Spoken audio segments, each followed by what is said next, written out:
టీడీపోలు పెట్టింది మహానాడు కాదుల్లా ఆకలి నాడు అనాలేమో. నిజమే మరి.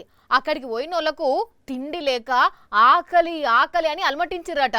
మామూలు జనాలే కాదుల్లో పాపం ఆఖరికి పోలీసులకు కూడా తిండి లేదట.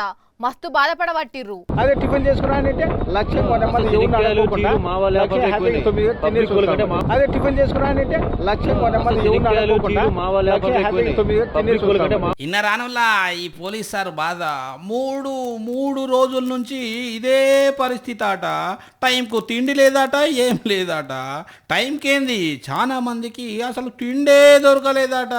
నిన్నే కాదు వచ్చిన రోజు బ్రదర్, వచ్చిన రోజు నుంచి ముందు రోజే చూసినాం కదా, పొద్దున్నే టిఫిన్ అయిపోయి గిన్నెలన్నీ ఖాళీ అయినాయి. ఖాళీగా కనపడస్తా ఉంది, ఏమీ లేదు అక్కడ. ఖాళీగా కనపడస్తా ఉంది, ఏమీ లేదు అక్కడ. చెప్పుడేమో ఆహా ఓహో గుమగుమలు గమగమలు సూపర్ మెను అని ఓ ఏమన్నా చెప్పిండ్రా. ఖాళీగా కనపడస్తా ఉంది, ఏమీ లేదు అక్కడ. ఖాళీగా కనపడస్తా ఉంది, ఏమీ లేదు అక్కడ. తీరా చూస్తే తిండే చక్కగా పెట్టలేదట మహానాడులా. మరి పోలీసులకు కూడా తిండి దొరకలేదని తెలిస్తే అచ్చెన్నాయుడు సారు ఏమన్నా అన్నది దిక్కుల్లో అప్పట్ల గిట్లా అన్నట్టు. పోలీస్ ఆఫీసర్లు ఎందుకు తినడానికి వచ్చారని చెప్పి నేను అడుగుతున్నాను.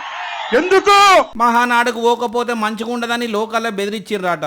సర్లే అని పోతే ఇట్లా తిండి పెట్టలేదట. ఇట్లున్నాయి టీడీపోల కథలని అనుకుంటున్నారు కొందరు పబ్లిక్.